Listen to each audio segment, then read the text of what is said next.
નમસ્કાર મિત્રો, સ્વાગત છે તમારું ફરી એક નવા વિડીયોમાં. મિત્રો, આજના વિડીયોમાં આપણે કમિશનર કુટીર અને ગ્રામોદ્યોગ વિભાગની એક અત્યંત મહત્વની યોજના વિશે વાત કરવાના છીએ, જેનું નામ છે માનવ કલ્યાણ યોજના.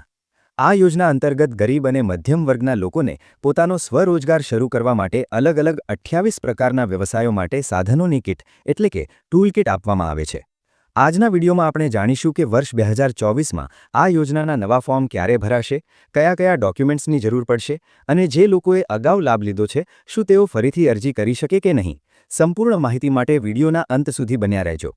મિત્રો, માહિતીમાં આગળ વધીએ તે પહેલાં જો તમે હજુ સુધી અમારી આ ચેનલને સબસ્ક્રાઇબ નથી કરી તો ખાસ સબસ્ક્રાઇબ કરી લેજો, જેથી આવનાર તમામ સરકારી યોજનાઓની સચોટ માહિતી તમને સૌથી પહેલાં મળતી રહે.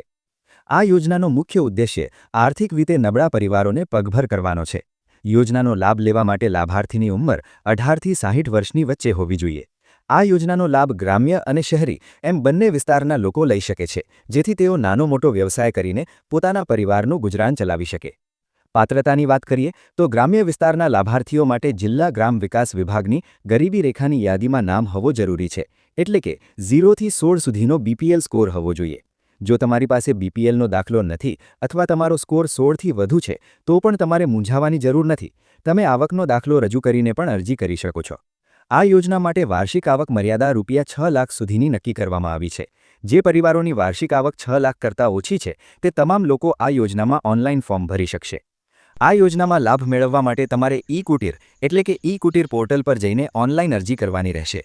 તમે તમારા મોબાઈલ દ્વારા જાતે અથવા ગ્રામ પંચાયતના વીસીઈ ઓપરેટર પાસે જઈને વિનામૂલ્યે અરજી કરાવી શકો છો.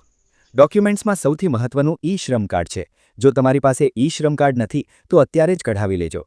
આ ઉપરાંત આધાર કાર્ડ, રેશન કાર્ડની નકલ, એસસી કે એસટી કેટેગરીના લોકો માટે જાતિનું પ્રમાણપત્ર અને છેલ્લે એક સેલ્ફ ડિક્લેરેશન એટલે કે એકરારનામું ફોર્મ ભરીને અપલોડ કરવાનું રહેશે.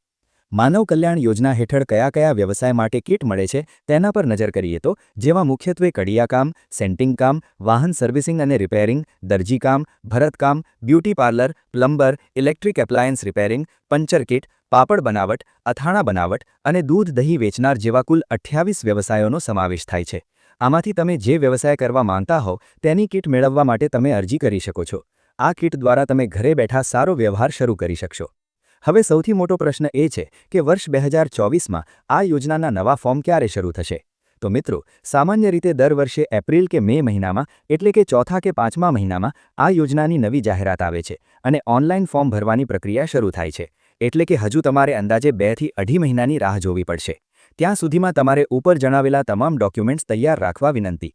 ખાસ નોંધ લેજો કે જે મિત્રોએ અગાઉ આ યોજનાનો લાભ લઈ લીધો છે તેઓ ફરીથી અરજી કરી શકશે નહીં, કારણ કે આ યોજનાનો લાભ જીવનમાં એક જ વાર મળવાપાત્ર છે. તો મિત્રો, જ્યારે પણ આ યોજનાના ફોર્મ ભરવાના શરૂ થશે ત્યારે અમે ફરીથી એક નવો વિડીયો બનાવીને સ્ટેપ બાય સ્ટેપ માહિતી આપી દઈશું. એ માહિતી તમારા સુધી પહોંચતી રહે તે માટે ચેનલને સબસ્ક્રાઇબ કરવાનું ભૂલતા નહીં. આ માહિતી તમારા અન્ય જરૂરિયાતમંદ મિત્રો અને ગ્રુપમાં પણ શેર કરજો.